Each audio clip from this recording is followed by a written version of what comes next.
मसीह खुदावंद में मेरे अजीज़ों, आज आमद का चौथा इतवार है। क्रिसमस से पहले आखिरी इतवार। आमद के चौथे इतवार के साथ हम अपनी तवज्जो का मरकज़ तब्दील करते हैं। पिछले दो इतवारों से हम यूहन्ना इस्तबागी की जानदार, ताकतवर और ज़बरदस्त शख्सियत पर गौर व खोज करते रहे हैं, लेकिन आज के दिन हमारी तवज्जो का मरकज़ एक नौजवान नरम मिजाज औरत है जो कि एक बच्चे को जन्म देने वाली है और इसका नाम मरियम है।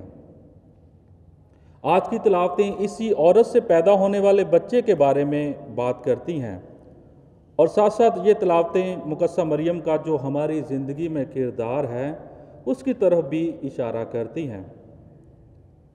पिछले हफ्ते हमने गौदेते संडे मनाया, जब कलीसिया ने हमें खुशी मनाने की दावत दी क्योंकि हमारा खुदावंद करीब है।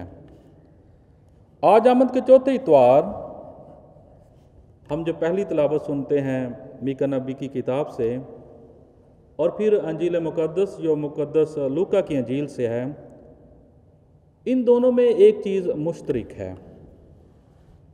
पहली तिलावत में हम देखते हैं जब कहा जाता है कि बैतलहम अफराता जो यहूदा के घरानों में कम तरीन है, और फिर मुकद्दसा मरियम जो खुदावंद की एक आजिज़ और हलीम बंदी है। खुदावंद खुदा इनमें अमन के शहज़ादे यानी अपने बेटे खुदावंद यीशु मसीह के लिए एक जिस्म, एक बदन तैयार करता है। और खुदावंद यीशु मसीह आज की दूसरी तिलावत के मुताबिक जो अबरानियों के नाम खत से ली गई है उसमें हमारी खातर अपने बाप को यकीन दिलाता है और कहता है, देख मैं आया हूँ ताकि ए खुदा तेरी मर्जी बजा लाऊं। मसीह खुदा मेरे अजीज़ों, खुदावंद खुदा जल्द आता है ताकि हमारे दिलों को अमन और खुशी से भर दे, जैसा उसने एलिसबात और उसके पेट में बच्चे को खुशी के साथ भर दिया। जैसे जैसे और धीरे धीरे हम अपने साथ खुदावंद खुदा के किए हुए वादे की तकमील के करीब पहुंचते हैं। आज कलीसिया हमें मुकद्दसा मरियम की एलिसबात के साथ मुलाकात पर ध्यानो ज्ञान करने की दावत देती है। मुकद्दसा मरियम बावजूद इसके कि वो खुद हामला थी, वो अपनी खुशी बांटने और अपने रिश्तेदार एलिसबात की मदद करने के लिए जाती है। ये मुकद्दसा मरियम की मेहमान नवाजी, रहम दिली, सखावत, आजिज़ी, मोहब्बत और खुदावंद पर उसके कामल ईमान का सबूत है जिसने उसे चुना, और इसीलिए वो मुबारक है, बाबरकत है। मसीह खुदावंद मेरे अजीज़ों, ये सिर्फ मुकद्दसा मरियम की एलिसबात के साथ मुलाकात नहीं थी, बल्कि उसके साथ इलाही बच्चे यानी अमन के शहज़ादे ने भी मुलाकात की। इसलिए ये एक इलाही मुलाकात है। इलाही मुलाकात इसलिए क्योंकि मुकद्दसा मरियम के पेट में बच्चे और एलिसबात के पेट में बच्चे के दरमियान जो कुछ हुआ वो इलाही था, वो इलाही मंसूबा था, वो एक इलाही मुलाकात थी। और इस इलाही मुलाकात में जो कुछ हुआ वो बिल्कुल वही है जो ज़बूर नबीस लिखता है। ज़बूर 85 और उसकी 10 आयत में लिखा है, शफ़क़त और सच्चाई बाहम मुलाकात करेंगे, अदल और सुलह एक दूसरे का बोसा लेंगे। और मसीह खुदा मेरे अजीज़ों, मुकद्दसा मरियम और मुकद्दसा एलिसबात ने देखा और महसूस किया कि ऐसा रूहानी तौर पर हुआ है। मसीह खुदा मेरे अजीज़ों, हमें ये जानने की भी ज़रूरत है कि मुकद्दसा मरियम और मुकद्दसा एलिसबात की मुलाकात महज एक इत्तेफाक नहीं था। ये खुदावंद की तरफ से एक सोचा समझा मंसूबा था जिसे मुनासिब वक्त पर अमल में लाया गया। आमद के इस मौसम में यकीनी तौर पर खुदावंद खुदा ने हम में से हर एक को ज़ाती तौर पर एक इलाही मुलाकात के साथ इज़्ज़त देने का मंसूबा बनाया है। और मसीह खुदा मेरे अजीज़ों, मेरा यकीन और भरोसा है ये महज इत्तेफाक या एक हादसाती मुलाकात नहीं होगी, बल्कि खुदावंद का तैयार करदा मंसूबा है। हम सब के लिए, मेरे लिए, आपके लिए। वो हमारा सब कुछ जानता है और वो इस क्रिसमस पर मेरी ज़िंदगी में, हमारी ज़िंदगी में कोई नुमायाँ तब्दीली लाने के लिए ज़ाती तौर पर मुझसे, आपसे मिलना चाहता है। खुदा मेरे अज़ीज़ों, जब हम मुकद्दसा मरियम के बारे में सोचते हैं तो यकीनन हम उसकी खुदावंद खुदा को की हुई हाँ सबसे पहले याद करते हैं, वो हमें याद आती है। और फिर उसके साथ उसको दिए हुए जितने लक़ब हैं कलीसिया में, वो हमें ज़रूर याद आते हैं कि वो खुदा की माँ है, कलीसिया की माँ है, अहद का संदूक है, वो तमाम औरतों में मुबारक है, वो आसमान की मलका है, और ऐसे बहुत सारे जो लक़ब हैं। जब हम मुकद्दसा माँ के बारे में सोचते हैं तो यकीनन हमें वो मुकद्दसा मरियम नज़र आती है जिसे हमने खुदावंद यीशु मसीह को अपने पेट में लिए हुए देखा या जाना, जिसे हम सलीब के नीचे खड़े हुआ देखते हैं, जो यकीनी तौर पर और यकीनन पास्का के दिन खाली कब्र पर मौजूद थी, और जिसने खुदावंद खुदा को आसमान पर जाते हुए देखा, और जो यकीनी तौर पर जब कलीसिया की बुनियाद रखी गई तो वहाँ पर मौजूद थी, और जिसे उसके बेटे हमारे खुदावंद यीशु मसीह ने आसमान पर उठा लिया। लेकिन आज के दिन मेरे ख्याल में ये जो कलीसिया हमें रवायत देती है, जो कलीसिया की तालीमात है, हम ज़रा उनसे हट कर भी मुकद्दसा माँ के बारे में सोच सकते हैं, एक मुख्तलफ अंदाज से उसके बारे में सोच सकते हैं, और ये मेरे ख़्याल में हमारे लिए बहुत मददगार साबित होगा आमद के इन अयाम में, और ख़ास तौर पर जब हम मुकद्दसा माँ की ज़िंदगी पर गौर करते हैं आज की अंजील मुक़द्दस के हवाले से। हम देखते हैं कि वो अपनी ज़िंदगी के सफ़र के आगाज़ में हैं, और फिर आज हमने सुना कि वो सफ़र का आगाज़ करती हैं अपनी रिश्तेदार एलिसबात को मिलने के लिए। यकीनन मुकद्दसा मरियम एक नौजवान औरत है जिसकी उम्र 16-17 साल के करीब होगी, इससे ज़्यादा नहीं होगी, और जिसे एक बहुत ही छोटे से गांव से चुना गया। खुदा उसको उस गांव से चुनता है। आज की अंजील मुक़द्दस जो हमने सुनी है, अगर हम इससे पहले की एक आयत देखें तो हम देखते हैं कि ये वो औरत है जिसने अभी अभी खुदावंद खुदा को हाँ कही है। जब खुदावंद का फरिश्ता जब्राइल उसके पास खुदावंद का पैगाम लेकर आता है कि वो खुदावंद के बेटे को जन्म देगी, तो मुकद्दसा माँ कहती है कि देख, मैं खुदावंद की बंदी हूँ, मेरे लिए तेरे कौल के मुआफिक हो। और जैसे ही हम देखते हैं कि खुदावंद खुदा का फरिश्ता उसके पास से चला जाता है तो वो एलिसबात से मुलाकात के लिए निकल पड़ती हैं। अब हमें जानना है कि जहाँ से मुकद्दसा मरियम ने चलना है और मुलाकात के लिए जाना है, तो ये तकरीबन 145 किलोमीटर का फासला है। उस दौर में यकीनन एक हफ्ते से ज़्यादा का वक्त लगता होगा इस मुकाम तक पहुँचने के लिए, और इससे हम अंदाज़ा कर सकते हैं कि मुकद्दसा मरियम के पास काफ़ी वक्त है सफ़र के दौरान ध्यानो ज्ञान का, दुआ का और गौर ख़ौज़ का। हमारा सवाल ये है कि मुकद्दसा मरियम इस रास्ते में, इस सफ़र में क्या सोच रही होंगी, क्या महसूस कर रही होंगी? क्या वो खुशी महसूस कर रही थी, या शादमानी, या खौफ, या उसका दिल मोहब्बत से भरा हुआ था, या उसको फिक्र थी किसी चीज़ की?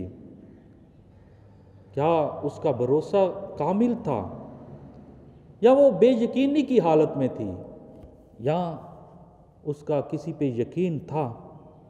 क्या वो परेशान थी? क्या उसमें जुर्रत थी? जुर्रत के जज्बात से वो भरी थी।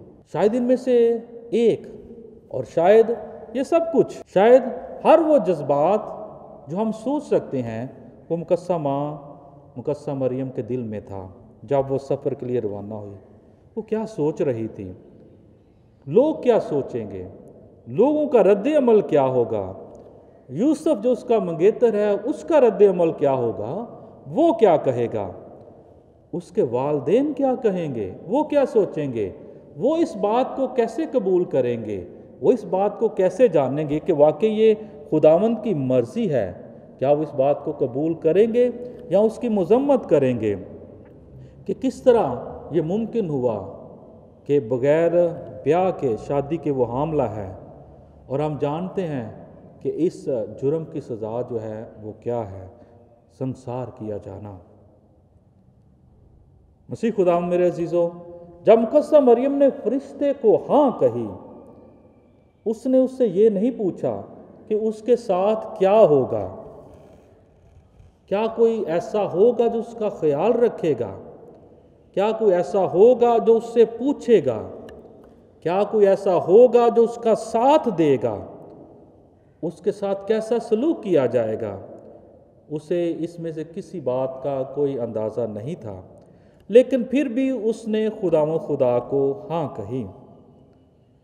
یہ بہت بڑی جرت اور قوت کی بات ہے جو کسی بھی شخص میں ہوتی ہے، کیونکہ ہم دیکھتے ہیں خاص طور پر پرانے عہد نامے میں اور پھر نئے عہد نامے میں بھی کہ خدا جب اپنے بندوں کو بلاتا ہے، ان کو اپنے مشن کے لیے بھیجتا ہے، تو وہ خدا سے بات کرتے ہیں، ایک قسم کا تکرار یا بحث کرتے ہیں۔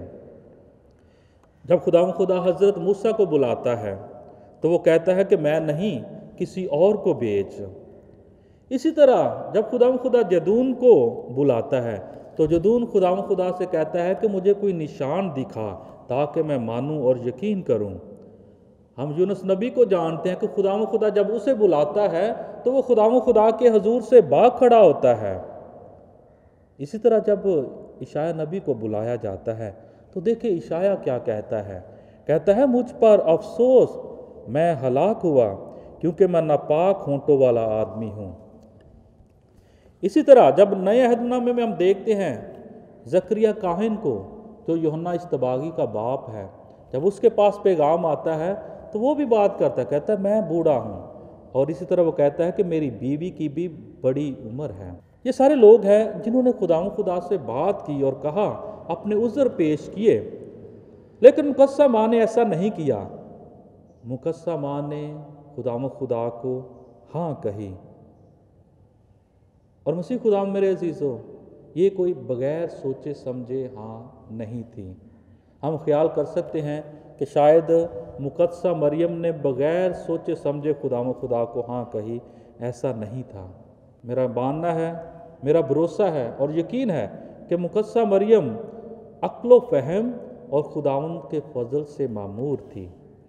مقدسہ مریم نے غیر معمولی ہمت اور طاقت سے اپنی زندگی میں خداوند کی مرضی کو پورا کرنا چاہا اور اسے پورا کیا۔